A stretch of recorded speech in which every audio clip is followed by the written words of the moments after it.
base, right at the top of the Amud. If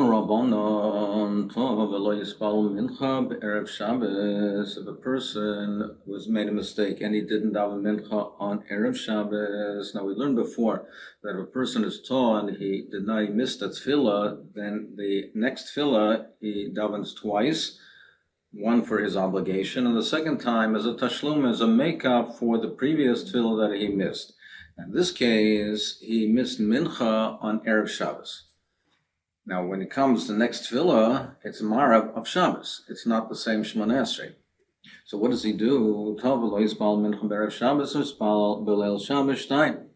He davens the Shabbos to Shemona Esrei twice, because that's the Shemona Esrei that he's obligated with now.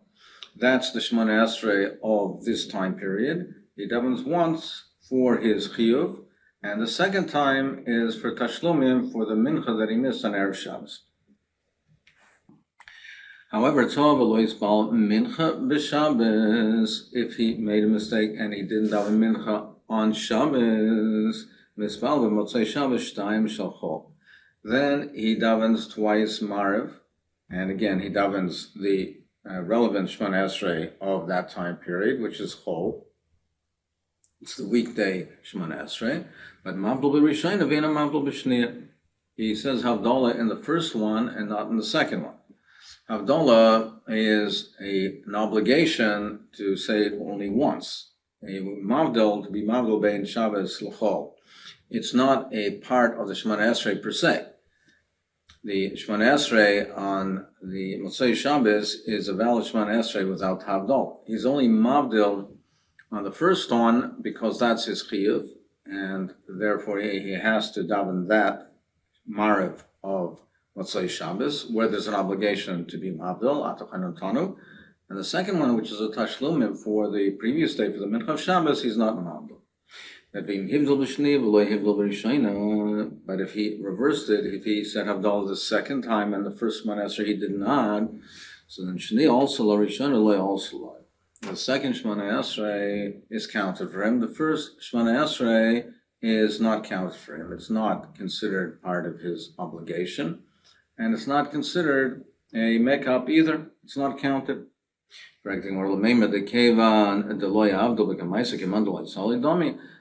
this would appear that since he did not make Havdalah in the first Shemona Esrei, it's as if he didn't daven. Because we're saying that the first one loy also loy. So it's as if he didn't daven. And he has to repeat it. If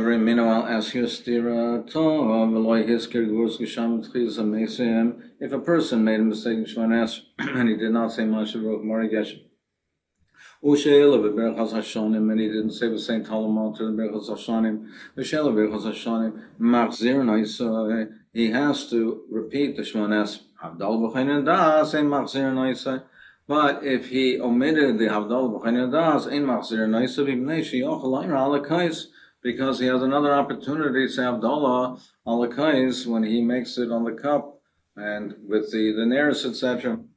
So therefore, he doesn't repeat it. So you see, even without the Atachan and Tanu, the Shemona Esrei is valid.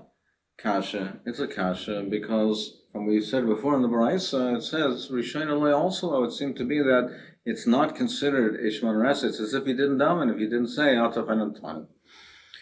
However, the halacha is like the Baraisa, even though it says a kasha, it's not a tiyufta, and some of the Rishonim speak out, Rav Haigon speaks out, that the pshat is that it's not, that if you didn't say Atachan and Tanu, it's not a valid Shemona Esrei. We see clearly that it is a valid Shemona Esrei.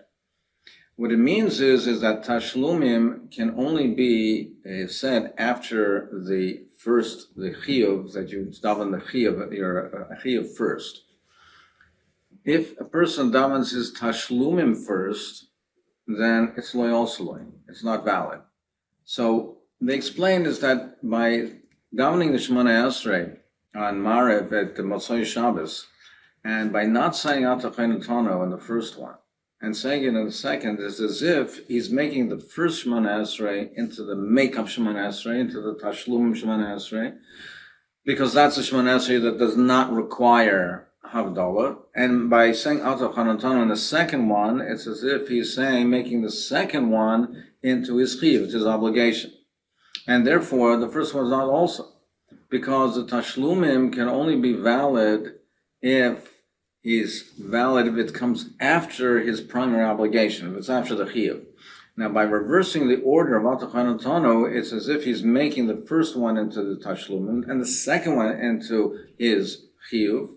And therefore, he is not yaitza with the first one because the tashlum has to come after the chiyuv.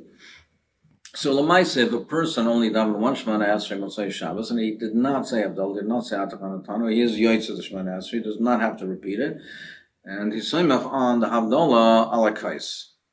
If a person, however, had two Shemana Esreis, and the first one, he did not say Ata Chanatano, he said it in the second one it counts for him, but the first one doesn't. The first one doesn't, and he still has to make up the tashlumim for what he missed on the previous day. Itma Rabbi Yosef Brachot Tefillah is avostik. The basic tefillah, how was it established and who was it established? So Rabbi Yosef Brachot says tefillah is always tikkun. The avos were masaken. They established Shemana Esrei. They established for them and for their children that the obligation to daven Shemana Esrei, to daven the Rebbeinu Shalom. The nusach of the tefillah, of course, was made up much later on Shekinah Gedalah. But the institution of davening, and we'll see which ones the avos and masaken. The institution of davening was made by the avos. Rabbi Shua ben Levi, he said the obligation for davening was Chazal Rasakenet, corresponding to the obligation that we have to bring the korbanos, that we have the Talmud, there's the Talmud Shel Shachar, the Talmud Shel Bein Arabayim, and tefillahs were established corresponding to that, and the Chazal, Anshe Knesset Gedalah, were Misakenet, corresponding to those korbanos. Tanya Gavas Rabbi Yosef Brachot, Tanya Gavas Rabbi Shimon Levi. We have brights this morning both. Tanya Gavas Rabbi Yosef Brachot, Avram taken tefillah shachar, Avram Avinu was Misaken tefillah shachar, Shenemar v'yashkem Avram b'bayker alamakam asher amat. He got up and went to the place where he stood there. Ve'ein amida elat tefillah. So what it means in this context is the place that he davened. Shenemar v'yamet pinchas v'yachalem. Yitzchak taken tefillas mincha. Yitzchak established mincha. Shenemar v'yetze Yitzchak l'suach b'sadav l'ifnei zera ve'ein sicha elat tefillah. And he went l'suach. We say over there means hared tefillah. Shenemar tefillah la'anikiyat v'nei Hashem yishbach sicha. So in this context, tiyatay v'lifnei Hashem yishbach sicha. He pours out his heart, his expressions to the Rebbeinu Shalom. He's davening. Yaakov taken tefillas arvish shenemar v'yivka b'makam v'yolin sham v'ein pigia ela tefillah. Pigia can mean also tefillah, not only that he encountered this place, but he davened there shenemar v'ata al tispalu ba'ad ha'am hazeh. Rishon tells Yirmiyahu and Navi, do not daven for this people, this nation. V'al tisabanu v'yinu tefillah v'al tifka bi, and don't daven to me. So we have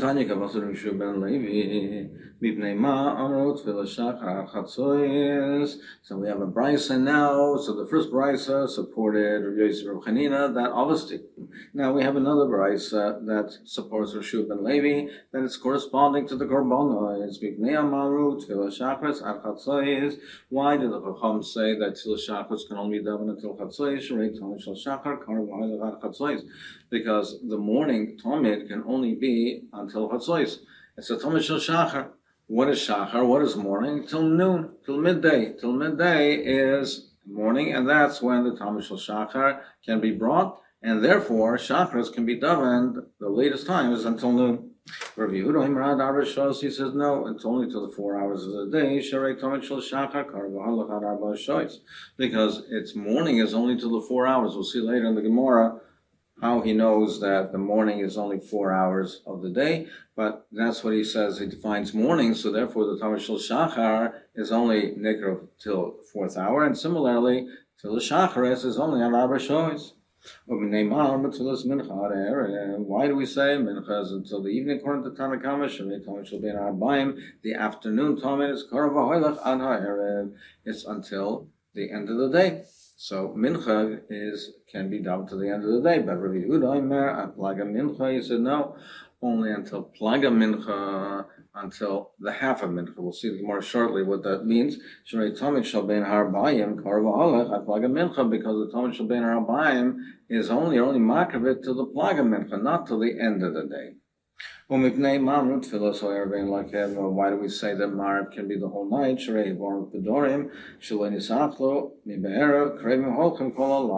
Anything that the limbs that they put onto the Mizbeach, if it was not consumed previously, it can be consumed and put on the Mizbeach to be burned the entire night. Why can the tefillas musaf be said the entire day? Because according to the Chachamim, the musaf can be brought the entire day. Because it says no, the musaf you can only mark it to the 7th hour of the day, and similarly the tefillas musaf is only the 7th hour of the day. So we have Rabbi Yehuda saying by mincha that mincha is only to plaga mincha. So now there's a mincha gedola and there's a mincha ketana. What is mincha gedola? Mishesho samachsu l'mal. That's the earliest time that one can daven mincha. That's the earliest time that the korban Talmud shel ben abayim can be makar, which is after 6.5 hours of the day. We're talking in a day, for these purposes, we talk in a day that has 12 hours of the day and 12 hours of the night. Now, every day that does not have 12 hours of the day, then it's relative to what would be if it is a 12-hour day.